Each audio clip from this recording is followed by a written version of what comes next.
worst danger of driving in heavy rain is hydroplaning. Now, hydroplaning is what happens when your car loses traction due to a large buildup of water under the tires. Usually your tire treads can channel their way through the water in front of them and keep in contact with the surface of the road. When the road is too wet and you're going too fast, your car can actually begin to float on top of the water and the tire tread loses contact with the road. When your tread loses contact with the road surface, you can no longer steer, you can no longer brake.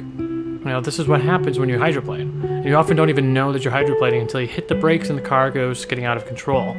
Therefore, it's better not to travel at hydroplane speed to begin with, which can actually happen as slow as 35 miles per hour. So what do you do when you realize that you're hydroplaning? Don't hit the brakes, okay? Because that just makes it a whole lot worse. Let up on the accelerator so that any remaining traction that you have can slow your speed down a little bit, and drive straight. Don't try to turn. If the car is veering off in a direction you don't want it to go, don't fight it. Just follow your wheels and take it easy. And as the car slows down, you'll get back under control.